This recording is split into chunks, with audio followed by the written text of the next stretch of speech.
Akkam jirtu hordoftoota chaanaalii barumsa mata dureen irra waliin ilaalu tokko tuqaa lama waa'ee do we study biology kan jedhu waliin ilaalla. Haga xumura viidiyoo kanaatti na waliin tura. Objective isaa gaafa laallu at the end of this section the student will be able to jedha. Erga sectionii kana mata duree kana xumurtanii booda waan isin baruu qabdan asirra isinii kaa'eetu jira. Explain why biology is studied. Biology maaliif akka qo'annu ibsuu danda'udha qabda. Give example of biological application. Fakkeenya biological application ta'e kennuu danda'udha qabda jechuudha. Human beings have an inborn curiosity about the natural world that leads them to study about living organisms and their habitats. Dhalli namaa jechuudha waa'ee uumamaa ni qorata jechuudha. Waa'ee uumamaa, waa'ee amala isaanii ni qorata. Baruudhaaf ni dhama jechuudha dhalli namaa. Karaa scientific methods ta'uu danda'a, karaa saayinsawaa alas ta'uu danda'a jechuudha kan inni qoratu. Studying biology helps to understand how living things work. Egaa biology qorachuun maaliif kan nu fayyadu jechuudha.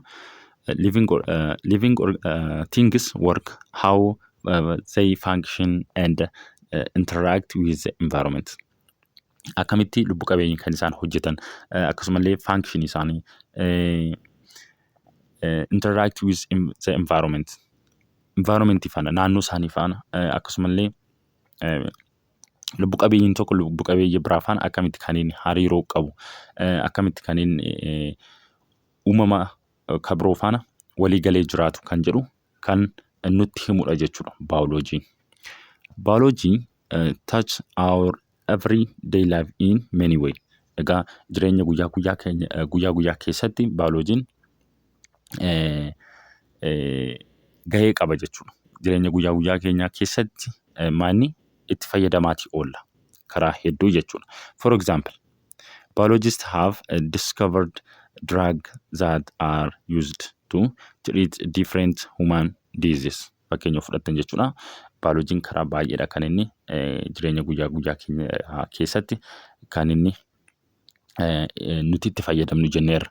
Fakkeenya fudhatan bioloojistoonni jechuudha. Maal nu discover godhaniiru, maal nu uumaniiru jechuudha, maal nu argataniiru, qoricha nu argataniiru jechuudha.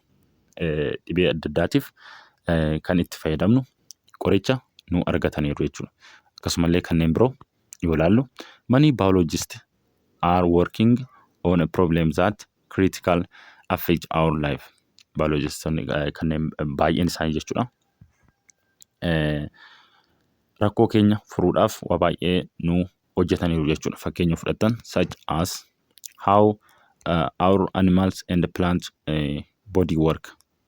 Maani akkamitti qaamni animaalii fi plantii akkamitti hojjeta kan jedhu kan nutti himanidha. How ecosystem work. Ecosystemiin akkamitti kan inni hojjetu kan jedhu kan nutti himanidha. Kana jechuun gaa organismoonni living organisms jechuudha. Akkamitti kan isaan walii galanii jiraatan, akkamitti hariiroo uumanii kan isaan jiraatan kan jedhu kan nutti himu jechuudha. How advancement in genetic and cell biology are transforming to medicine and agriculture. Egaa fakkeenya fudhatan transforming cell biology are transforming to medicine and agriculture kan jedhu kana jechuudha. Wanni fudhachuu dandeessu. Animals irrattis fudhachuu dandeessu, plant irratti fudhachuu dandeessu, biqiltuu irratti fudhachuu dandeessu, akkasumallee horii horsiiftan irratti fudhachuu dandeessu. Maanni waldi qaalessuu keessatti isaan kana keessatti illee gahee guddaa qaba jechuudha. Isa kana nu hojjechuu danda'aniiru biologistoonni jechuudha. Biqiltuu fudhachuu dandeessu yeroo waldi qaalessan jechuudha. Genetic information isaanii isa tokkorraa isa tokkotti maal godhu jechuudha. Transfer godhuu jechuudha. Biqiltuu irrattis fudhachuu dandeessu. Qonna irratti illee akkasumallee fayyaa irratti illee gahee guddaa kan taphatudha jechuudha bioloojiin. As well as the use of the use of forensics biology to investigate the crimes. Akkasumallee karaa yakkaatiin illee kan itti fayyadamnudha jechuudha. Fakkeenya fudhatan kana yeroo jennu egaa forensics gaafa jennu egaa ashaaraa isa jennu jechuudha. Ashaaraa harkaa jechuudha. Isaan kana itti fayyadamu jechuudha. Fakkeenyaaf namni tokko yakka hojjetee jechuudha. Bakka sanaatii yoo dhabame jechuudha namni sun yakka hojjetee bakka sanaatii badee yoo dhokate maanni yeroo wanta sana immoo qoratan ashaaraan harkisaa bakka yakka sun hojjetame jira yoo ta'e maal godhu ashaaraa achii fudhatu nama akka shakkamaatti immoo yoo qabame namichi yakka sana hojjetame jechuudha. Ashaaraa isaas ni fudhatu. Ashaaraa achitti argame sana ni fudhatu. Maal godhu sana booda ashaaraa isaa fi ashaaraa isa achii fudhatame sun maal godhu yoo tokkodha ta'e yoo kan wal fakkaatu ta'e maal ta'a jechuudha. Namni sun yakkamaa jedhameet waamamaa jechuudha. Kana keessatti illee kan hedduu nu fayyadu jechuudha biologiin. Furthermore, study how ecology is helping society evaluate environmental issues. Akkasumallee maal keessatti jechuudha ecology keessatti akkamitti kan inni uumamni tokko uumama biraa faana kana jechuun pilaantis ta'uu danda'a animaalsis ta'uu danda'a akkamitti kan isaan wal utubuudhaan kan isaan jiraatan akkamitti wal danda'uudhaan kan isaan jiraatan kan jedhu kan nutti himudha jechuudha. Such as a global warming qilleensa keessatti illee global warming keessatti jechuudha.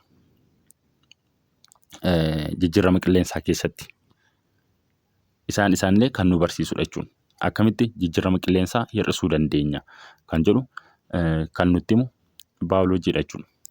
How fermentation is used to produce alcoholic drink such as beer and wine. Fermentation keessatti illee jechuudha. Fermentation gaafa jennu egaa akka wal nyaatiinsaatti fudhachuu dandeessu. Alkoolii oomishuudhaaf biiraa fi wayinii jechuudha. Isaan kana fudhachuu dandeessu. Kun beekumsa bioloojiitiin jechuudha. Biiraa fi wayinii yeroo oomishnu beekumsa bioloojiitiin jechuudha.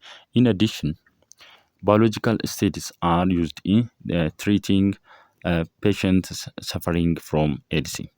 Warri AIDSdhaan vaayirasii HIV AIDSdhaan qabaman jechuudha. Maanni qoricha ni fudhatu. Kana yeroo jennu egaa qoricha fudhatu yeroo jennu guutummaatti irraa fayyuu osoo hin taane maalidha vaayirasiin sun akka maal hin goone jechuudha. Akka qaama isaanii hin miine seelii isaanii akka hin miine maal godha jechuudha. Qoricha sana jijjiiranii itti kennu. Guutummaatti egaa dhibee kanarraa HIV AIDS irraa fayyuu waan dandeenyeef maanni qoricha ni fayyadamu.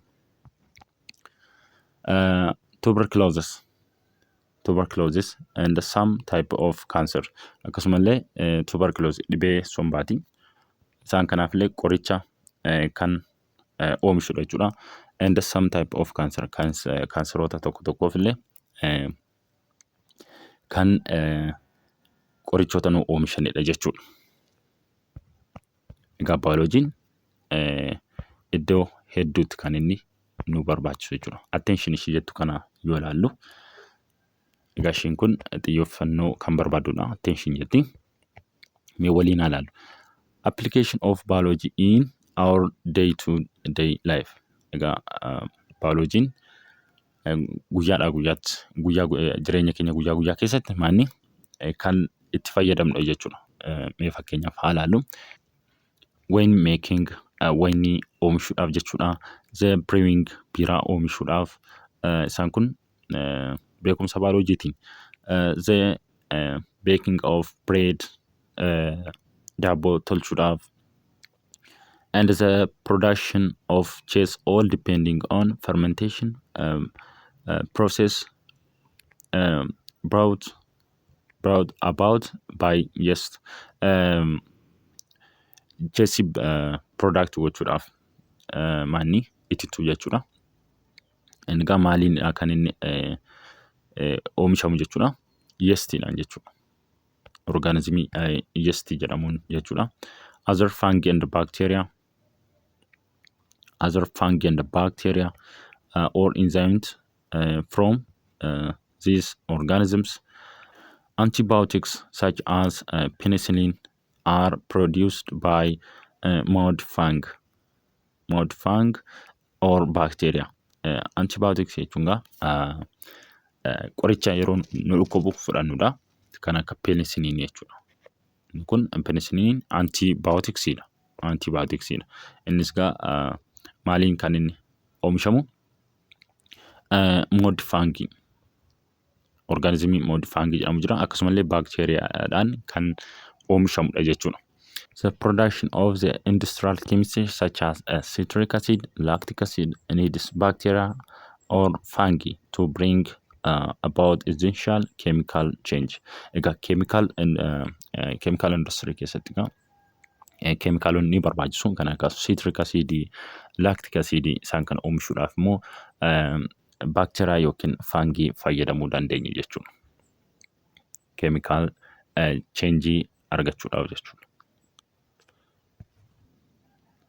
Inni taan immoo sewage disposal depending on bacteria in the filter beds to form the basis of the food chain that purifies that influent. Kun immoo wantoota xuraawaa ta'an dhabamsiisuuf jechuudha. Kan itti fayyadamu. Discovering of the structure of DNA and the forensic analysis of DNA sample from criminal skins. Egaa fakkeenya isinii fudhadha. Fakkeenya kana isinii fudhadhu kana dhiifama isin gaafachaatiin maaliif ifa isinii gochuufani. Ifa isinii gochuuf waan ta'eef fakkeenya wayii yoon isinii fudhadhe namni wayii nama wayii ajjeesee achi deemeera achi badeera haa jennu ajjeesee achi badeera haa jennu yeroo qorannoo warreen garee qorannoo yakkaa yeroo dhufan maal godhu maal ilaalu jechuudha. Naannoo sana seeraan ilaalu.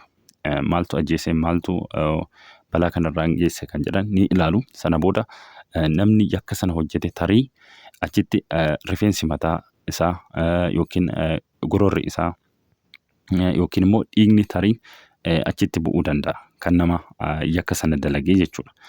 Maal godhu achi yoo argatan saampilii achi yoo argatan jechuudha yookiin dhiiga isaa ta'uu danda'u yookiin rifeensa mataa isaa ta'uu danda'a. Achi fudhatanii maal godhu DNA sana ilaaluu danda'u. DNA sana ilaalu sana booda immoo maal godhu nama yakka sanaan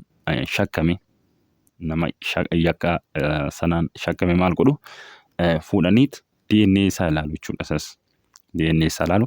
DNA inni achi fudhatanii fi bakka itti yakki sun hojjetamee fi bakka itti yakki sun hojjetamee fi akkasuma kan namicha shakkamaa sunii fuudhanii yoo wal fakkaata ta'e DNA isaa maal ta'a jechuudha. Namichi sun yakkamaadha ta'a jechuudha.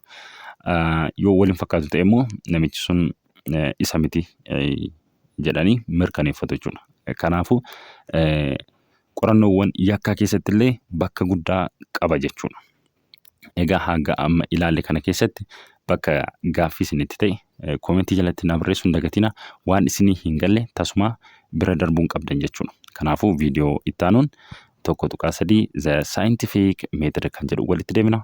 Nagaan naa tura.